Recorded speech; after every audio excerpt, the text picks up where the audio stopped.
about it, when he and I have talked about it, he's definitely made the claim that Core Firewalker ain't the thing. On the other side, we've already seen Brian Kibler play. He crushed this deck the last time he played it. Yeah.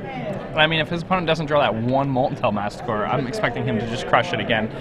Again, though, we have to remember, Brian Kibler in Game 1 last time around, he was at 2 life.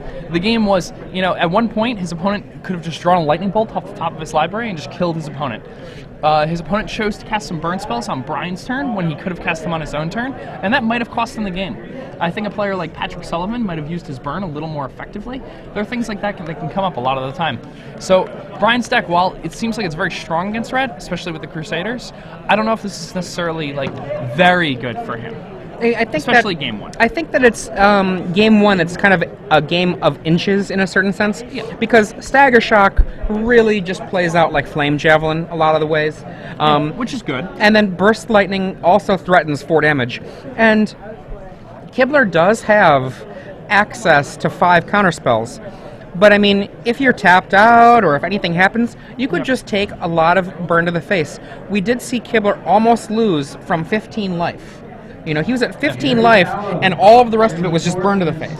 Yeah, and I mean, that's the danger of a red deck.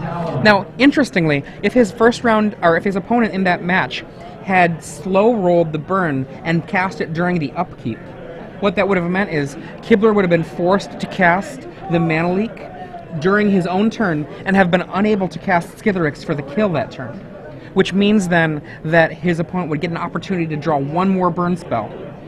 That's actually a really big deal. Like, the order that I would have done that with a Kibler at 7, start out with Lightning Bolt, knock Kibler to 4, follow with Burst, knock Kibler to 2, follow with Burst, draw the Mana Leak, and then hope to draw 1 of 4 Ember Haulers, at that point, 3 Stagger Shocks, 2 Burst Lightnings. He cast all the spells, and Kibler the turn after that cast the Skitherix. No, that's just what I'm saying. He cast them on his own turn, so Kibler gets to untap. No, he cast those on the turn before. He cast those on Kibler's end step. Okay. Yeah. My bad. That's okay. All right, so now Cesar probably does not realize how bad those Searing Blazes are yet. It's funny because I wouldn't, if I didn't see Brian Kibler's deck list, I wouldn't think that my Searing Blazes were bad. I would be like, he's got Crusaders, but he's got other creatures too. Oh yeah. I mean, it's really easy to think that a card like that's good against an Infect deck because you're thinking about Infect in this vacuum, that it's like this thing that has to attack you with these creatures, and that Searing Blaze is really valuable. They have lots of creatures for you, theoretically, to hit. Yeah. Now, Cesar plays a Goblin Guide and attacks Brian. Brian reveals an Inquisition of Kozilek.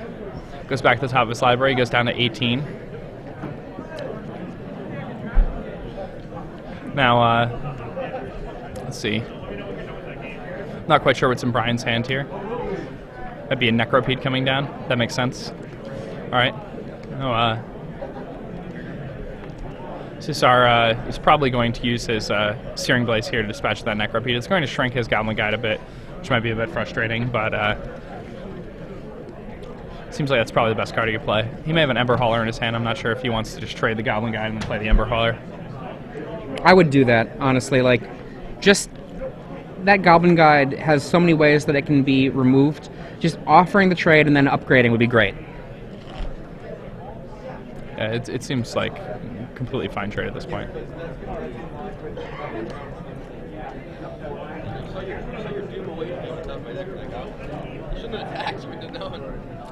Okay. Players, we're glad you came out for day 1 of StarCityGames.com Open Weekend here in LA. We do hope so that's exactly the play he's pondering: Ember Hauler or Searing Blaze. We will have our Legacy Open, which starts at 10 a.m. Searing Blaze isn't terrible here. I mean, you're getting 4 damage in. As 2 draft ovens, yeah, I mean, one starting at 9 a.m. and one starting at and also 2 Searing Blaze, I think the correct play in a vacuum is just the Searing Blaze, because the thing about the Searing Blaze is the Searing Blaze has no value except against the Necropede there, basically. Right. And now he's shut down. Yep. Legacy Open. Nicholas over at our side events will be taking sign-ups there, so if you want to sleep in a little bit. And basically what Cesar is doing here is just making it so that Kibler can't attack without having another Crusader. And Also, we are going to be that's got to just be registration for I mean, side events. they're It's so hard. without Cesar having like another 2 lands in play. You know? Yeah, exactly. With Cesar on 2 lands, it just becomes an impossible situation. His opponent has 2 protection from red creatures on the table, and every card in his deck is a red card. And he says go. Yeah, there's no way that he can actually come out of this at this point. He's now at 6 poison. Kibler earlier in the day said that once he gets an opponent to 6 poison, that's it. Yeah. And now there are literally no outs for Cesar. There's nothing he can do. Yep. And screen's a bit off.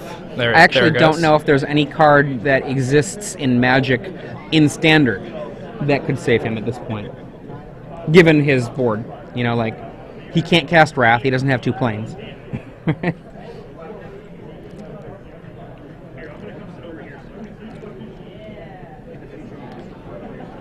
Inkmouth Nexus could do it. He could lay an Inkmouth Nexus and then have that block one of the Crusaders, and then have the one of the Ember Haulers with some help finish off the Skitherix. Well, he can't tap the He Inkmoth can't Nexus tap for it all. mana. And then because it Skitherix just can came into regenerate. play, yeah. Okay. Well, it is possible. If he had one more land, it could have, a Perilous Mirror would have done it, because then he could have Ooh. played Perilous Mirror, blocked the one Crusader with first strike, then he could kill the other one, and then he could kill the Skitherix with some... You know, Perilous Mirror is an underappreciated card. Oh, That yeah, is I think- such a great weapon for red. Yeah, it's a really good card. My friends that played red in this tournament had anywhere from 1 to 2 Perilous Mirrors, and anywhere from 1 to 3 Molten Tail Masticores. Looking at the sideboard, once again we have the Manic Vandal opportunity for Cesar, and he's got 1 Molten Tail Masticore. Now, again, going back to Kibler, we already know what his sideboard plan is. Yeah. His sideboard plan is 3 Disfigure, 2 Flash Freeze, 2 Doomblade, 1 Go for the Throat, and 3 Phyrexian Vat Mother, which, that is such... what a Pretty beating. good against the Masticore, too. I mean, there's just so much that he can do. I mean, 2 Doomblade is huge. Like, Yeah. now he's going to take out 4 Tumble Magnet, 1 Contagion Clasp, 4 Mana Leak, 1 Deprive, and 1 Into the Royal for all of that. Makes sense. I like that he keeps the Jaces in. You expect your opponent to take out the Searing Blazes, and because they have such little value unless your opponent has the Jace. Well, and the thing about the Jace is that Jace Bellerin, at least, because I would take out Jace the Mind Sculptor, but Jace Bellerin comes down early enough that if they kill him, you basically have just gained a little bit of life and gotten deeper into your deck. But importantly, to kill the Jace, they usually have to take up some of their mana to do it. Yep.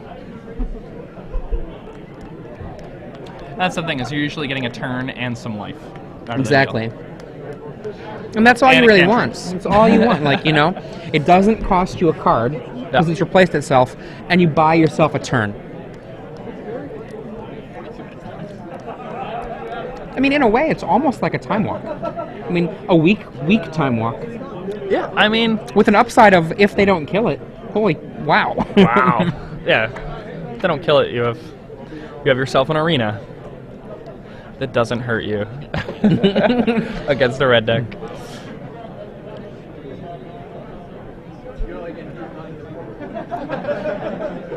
And look, Brian is Brian probably looks joking. happy, and his opponent, you know, they're having fun bantering. His opponent looks a little bit less at ease.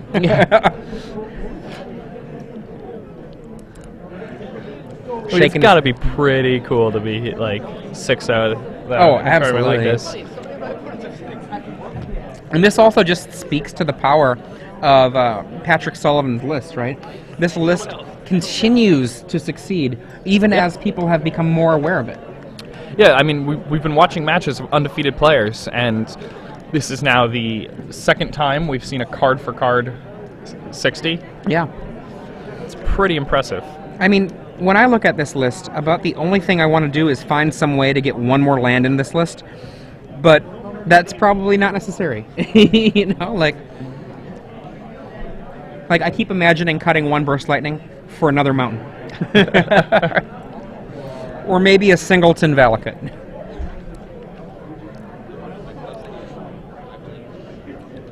Okay.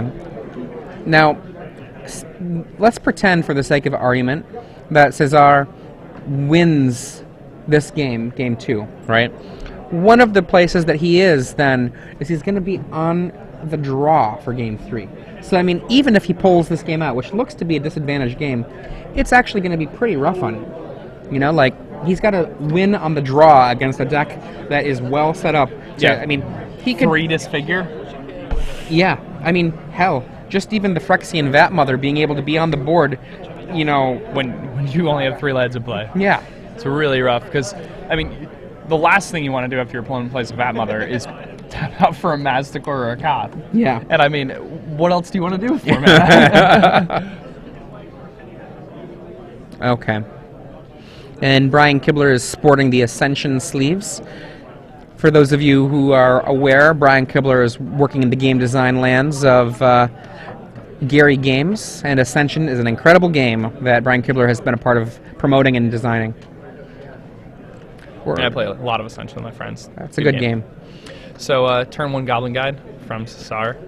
Followed by another turn 2 Goblin Guide. Oh, Doctor. And start. Contagion class. Is there a disfigure? There is one. There is a disfigure. He's still got the damage coming, though. Yeah. That Contagion clasp is going to just... God, a clasp on a Goblin Guide is so monstrous. Ooh, but he does not have a mana, or he... hasn't come to play tapped mana? Does he have very many of those? Creeping Tar Pits, I suppose? Yeah, he may have a Creeping Tar Pit. Yeah, or as you say, a Disfigure. Setting up for a Disfigure, perhaps, even. Yep. Nope, it looks like that is a Drowned Catacombs. No, it's a Creeping Tar Pit. Oh, it is a Tar Pit? Yeah. Okay, yeah, you're right. And he sets up with Preordain, a land on top of his library. Yep. Goes down to 16. It goes down to 14. Oh, 14, okay. And then... here comes the Pro Red. Yeah. Look at that. That's Here, it, breaks. he puts it right on top of the Goblin Guide. And now we're seeing the To the Dome action. And remember that at 15 previously, Kibler almost died to the Dome moment. Yeah. It's a very real threat. Yeah. Here we have another Goblin Guide. Magic players, $10 draft number 9 is now starting. Please report to Judge Levi at the side events area. My Kingdom... Draft number 9. Please report to Yeah, Judge this is Levi. interesting. I mean, Yeah. can you just attack with both? Yeah. Getting 2 points. It's like really valuable. Like my Kingdom Oh, for you a gotta flip another Smoldering card, Spire there. Brian. He did. He got a... Okay. yeah, 2 cards. 2 Yeah, cards. he's got to flip another one. Yeah, I don't... He At has this to, point, we're at the too late stage when yeah, it comes seems to how like the we are. rules work. And that's a Vat Mother. God, and that's a Vat Mother. Yep. Ugh. Pretty Okay. good spell. I mean, his opponent does have a Searing Blaze. I'm not sure if he has another 1-mana burn spell. But, I mean, that could be huge. He could get Brian down to 4, and then 3 lands in play, and then Brian would just be dead to Stagger Shock. You know, actually, I'm going to take back, if I could add in 1 land, I would probably take out a mountain and put in 2 Smoldering Spires. Because I really think Smoldering Spire just does a lot of work in a deck like this.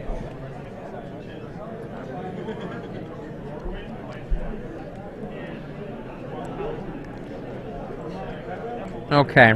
Now, 4/5, just so good. And he comes in, block.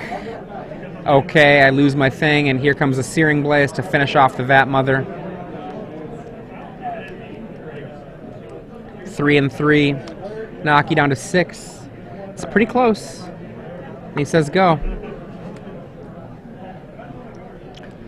Brian had a... Brian looks a little bit more nervous now, you know. yeah, I mean, he's at 6. Yeah. His opponent has mountains. He's at 6, and his opponent probably has 2 spells in hand. Yep. I believe his opponent has a Stagger Shock. That's most of 6. Is that another? It's an Inquisition. Inquisition, okay, yeah. Which is pretty good here. And that's going to summon out a burn spell from Cesar's hand, but it's going to eat up that Stagger Shock. It's true.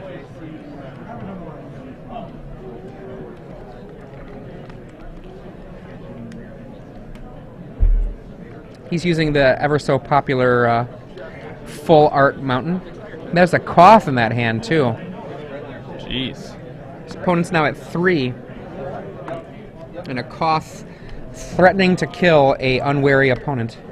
A 1. Wow. Did we miss some damage in there from something?